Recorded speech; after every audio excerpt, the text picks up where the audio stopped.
Bíblia para a Igreja. O livro de Jonas, com Paulo One. A piedade de quem não se espera. Jonas capítulo 1, versículos 12 a 17. Respondeu-lhes: Tomai-me e lançai-me ao mar, e o mar se aquietará, porque eu sei que, por minha causa, vos sobreveio esta grande tempestade. Entretanto, os homens remavam, esforçando-se por alcançar a terra, mas não podiam, porquanto o mar se ia tornando cada vez mais tempestuoso contra eles. Então clamaram ao Senhor e disseram: Ah, Senhor, rogamos-te que não pereçamos por causa da vida deste homem, e não faças cair sobre nós este sangue quanto a nós inocente, porque tu, Senhor, fizeste como te aprouve.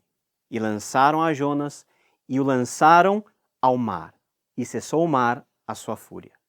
Temeram, pois, estes homens em extremo ao Senhor, e ofereceram sacrifícios ao Senhor, e fizeram votos. Deparou o Senhor um grande peixe, para que tragasse a Jonas, e esteve Jonas 3 dias e 3 noites no ventre do peixe. Há uma diferença muito grande entre aquilo que podemos classificar como vida pragmática e uma vida piedosa. O pragmatista pensa na vida como uma sequência de fatos que são consequências de atos prévios, e um constante planejamento dos movimentos, como se a vida fosse um grande jogo de xadrez. Planejam-se movimentos que são calculados a prover um resultado rápido e certeiro. E há quem imagine que a vida cristã também pode e deve ser vivida nesses termos. Eu estabeleço minhas metas e recorro a Deus para atingi-las de forma mais direta e confortável possível. Já existem aqueles que são de fato piedosos. Para estes, a vida não é uma planilha de cálculos, mas uma grande vasilha, pronta para receber e pronta para oferecer. Pessoas que não estão ligadas em atingir uma meta clara, mas de viver em função de sua convicção firmada na pessoa e na obra de Deus. São pessoas que podem ser dotadas de menos informações técnicas que os pragmatistas, mas cujos corações estão alinhados com Deus. O texto que acabamos de ler nos mostra esses dois tipos de pessoas, mas de uma forma inesperada. Pensamos que os incrédulos mantêm uma vida pragmática e que são os homens de Deus que vivem uma vida piedosa. Mas repare bem, na narrativa do final do primeiro capítulo de Jonas, quem assume a carapuça daquele que lida com a situação de forma pragmática e egoísta é Jonas. Por outro lado, os que tentam a todo custo fazer aquilo que era certo são os marinheiros, justamente esses que não conheciam o Deus de Israel. Diante do mar que se enfurecia cada vez mais, Jonas teve a ideia simples e prática. Escutem, estamos a ponto de todos morrermos. Me joguem ao mar, porque fazendo isso, o mar se acalmará. Não vemos em nenhum momento Jonas expressando algo parecido como um arrependimento. Não vemos Jonas sequer orando e clamando a Deus por socorro. Se o problema era ele, então ele deveria ser jogado do barco. Simples a ideia, não? Entretanto, diante desse pedido suicida e inusitado de Jonas, a tripulação do barco fez algo muito impressionante. Eles se esforçaram ao máximo, remando contra a tempestade, para não terem que fazer justamente aquilo que o profeta lhes pediu que fizessem. E mais, ao finalmente perceberem que não teriam outra alternativa a não ser jogar o profeta, confiando que o Deus que estava provocando aquela tormenta teria sua ira aplacada, eles oram, isso mesmo, eles oram ao Deus de Jonas dizendo: Ah, Senhor, rogamos-te que não pereçamos por causa da vida deste homem, e não faças cair sobre nós este sangue quanto a nós inocente, porque tu, Senhor, fizeste como te aprouve. É em momentos críticos da vida que costumamos clamar a Deus com sinceridade e humildade. Embora os marinheiros e a tripulação fossem pessoas que talvez não adorassem ao mesmo Deus de Jonas e talvez pelo seu ofício fossem oriundos dos mais diversos pontos do mundo mediterrâneo, naquele momento eles se apegaram ao Senhor. E dois fatos muito importantes são notáveis.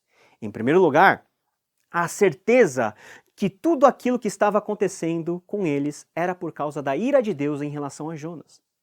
Ao ouvir da boca do profeta o motivo pelo qual ele estava fugindo da presença do Senhor, mesmo os marinheiros foram capazes de saber que o profeta tinha despertado a ira justa desse Deus poderoso que fizera o céu, o mar e a terra. Eles, no fim das contas, reconhecem o poder de Deus para julgar e o poder de Deus para salvar. Meus amados irmãos, este é um ponto notável do texto. A sinceridade das nossas orações está relacionada com a convicção que temos em relação a Deus. Quer um outro dado interessante do texto? Os marinheiros se dirigiram a Deus como Senhor. A palavra Senhor não é apenas um pronome de tratamento ou de respeito, era o próprio nome de Deus, o nome revelado ao seu povo, Yahvé. O eu sou o que sou. É exatamente o Senhor a quem Jonas, no versículo 9, disse servir, o Deus da aliança que os marinheiros clamam por socorro e salvação. Pode ser que você, nesse exato momento, esteja passando por momentos de tormenta.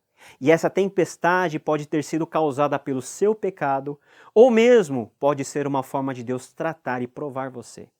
É exatamente neste momento que precisamos deixar de remar contra a maré e olhar para cima, orando e clamando pela ajuda do Senhor, aquele que é o Deus poderoso para acudir o nosso clamor, restaurar a nossa vida e trazer mais uma vez calma e paz. Segundo ponto é que os marinheiros se apegaram ao fato que Jonas era o culpado e que, infelizmente, deveriam jogá-lo para fora do barco com a finalidade de salvarem suas vidas. Eles pediram a Deus que os considerassem como inocentes da vida de Jonas, que ao ser lançado vivo ao mar, invariavelmente morreria. E de fato, os marinheiros eram inocentes da culpa e do pecado de Jonas. E é ao Deus de Jonas, ao Senhor, que eles se dirigem por salvação. A salvação nesse contexto envolve o seu aspecto mais imediato, ou seja, a salvação do perigo da morte causada pela tempestade, mas também envolve uma salvação mais interior, no que diz respeito ao livramento da culpa pela morte iminente do profeta, um homem que eles consideravam ser o emissário de Deus. Os marinheiros até o último momento fizeram de tudo para não desagradar a Deus. Em contraste ao simples ato de Jonas desobedecer, vemos um esforço monumental dos marinheiros em agradar e fazer a vontade do Senhor. Quando um problema surge, queremos achar responsáveis e derramar sobre eles toda a nossa insatisfação. Por vezes culpamos até Deus por causa da dificuldade que passamos.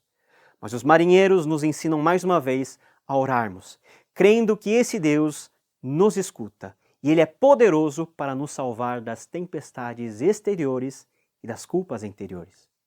Finalmente lemos no versículo 15: E levantaram a Jonas e o lançaram ao mar, e cessou o mar da sua fúria. O profeta foi jogado ao mar e eles puderam confirmar que realmente Deus estava por trás de tudo aquilo e que Jonas era de fato culpado por toda a tempestade que quase despedaçou aquele barco. Se você fosse um dos marinheiros, ao ver a tempestade se acalmar, o que você sentiria? Talvez alívio, não? Mas eles, na verdade, sentiram algo muito mais intenso e sublime. De acordo com o versículo 17, eles temeram ao Senhor em extremo. Não somente sentiram, mas colocaram em prática esse temor, oferecendo sacrifícios e fazendo votos ao Senhor, o Deus de Israel. Quando lemos esse texto, é quase que instintivo nos lembrarmos de um episódio semelhante que ocorreu com Jesus e seus discípulos dali a 800 anos. Em um barco, no meio da noite, no mar da Galileia, eles se deparam com uma tempestade mortal. Mas aqui está um detalhe importante. Enquanto que na história de Jonas o profeta é a causa do problema, na história narrada por Mateus e por Marcos, o próprio Filho de Deus, que estava no barco junto aos seus discípulos, era o Deus encarnado a acalmar a tempestade e produzir uma bonança instantânea. Mas o mesmo efeito aconteceu sobre os discípulos que testemunharam esse milagre sem igual. Diz Marcos, no capítulo 4, 41, e eles, possuídos de grande temor, diziam uns aos outros: quem é este que até o vento e o mar lhe obedecem? Meus amados irmãos, a piedade, uma vida totalmente inclinada ao Senhor, começa com o nosso profundo temor a Deus. Esse temor não é apenas um mero sentimento de medo ou de terror, mas também um profundo sentimento de reverência, respeito e honra, em maravilhar-se constantemente diante de um Deus, o Senhor do céu, que fez o mar e a terra. Aos marinheiros piedosos e tementes, Deus estendeu sua mão de salvação, mas para o profeta pragmático e desviado, deparou o Senhor um grande peixe para que tragasse a Jonas. E esteve Jonas 3 dias e 3 noites no ventre do peixe. Sim, o homem de Deus, Jonas, ainda tinha que aprender um pouco mais para ter a piedade pronta dos marinheiros daquele barco. Como tem sido o seu relacionamento com Deus? Você tem exercitado a piedade em temor? Ou tem buscado seus interesses mesmo às custas e até contra a vontade de Deus? E durante as tempestades da sua vida, você tem buscado ao Senhor com intensidade? Fica aí uma questão de reflexão. Nos vemos no próximo episódio, querendo Deus. Até lá.